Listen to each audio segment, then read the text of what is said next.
बम बम बम बम बम भोले भोले भोले बम बम बम बम बम बम भोले।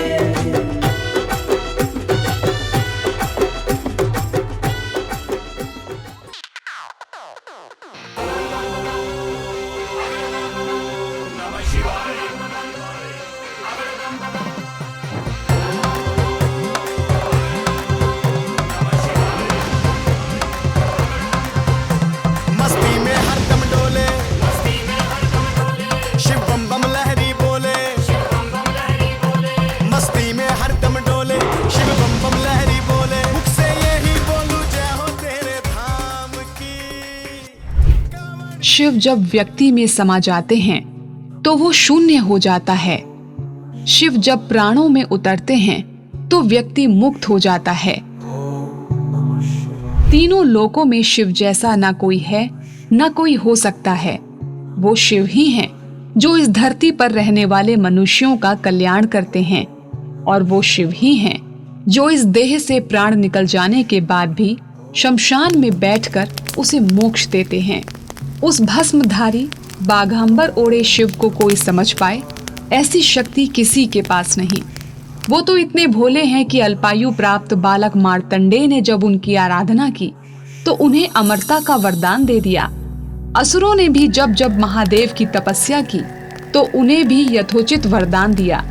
नाग, किन्नर, राक्षस जिनको सबने त्याग दिया, उन सभी पर शिव ने कृपा दृष्टि बरसाई।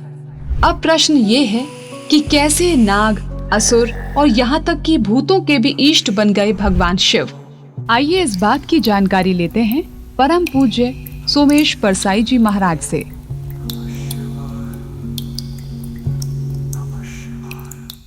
शुद्ध स्फटिक संकाशम त्रिनेत्रकम त्रिनेत्रम पंचवक्त्रकम।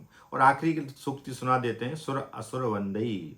सुर असुर इसलिए वंदना करते हैं कि भगवान शिव की बारात में सर्वाधिक न्योता जो है वह असुरों को ही गया था, क्योंकि प्रजानाथम नाथा, ये नाथों के भी नाथ हैं। ये नहीं देखते कि देव हैं, दानव, और तत्पर खड़े हो जाते और देने के लिए तत्पर हो जाते, जो चाहिए वो लेते हैं। कि शिव समान दाता नहीं, और शिव के समान दाता नहीं, इसलिए वह वंदना सुर असुर दोनों इसलिए करते हैं कि उनके पास जो खजाना है, बस ये देखते हैं कि श्रद्धा और आस्था रूपी उनके पास यदि पार्वती है तो विश्वास रूपी शंकर की इसलिए प्राप्ति हो जाती है, क्योंकि वह देखते हैं कि श्रद्धा से वह बज रहा है। इसलिए असुर लोग उनकी वंदना करते हैं और सुर भी वंदना करते हैं। उनके मन में जो भाव उत्पन्न होते ही शिव जिस प्रकार से भस्मासुर को जानते थे भगवान और उनको वरदान दे दिया, ठीक इस प्रकार से सर्वाधिक यदि देखा जाए तो असुर ही वंदना करते हैं, सुर तो करते ही हैं। इसलिए वह संसार में देवों के देव महादेव कहलाते हैं। उमापति महादेव की जय। शिव शमशान में रमण करते हैं। भूत प्रेत उनके साथ रहते हैं।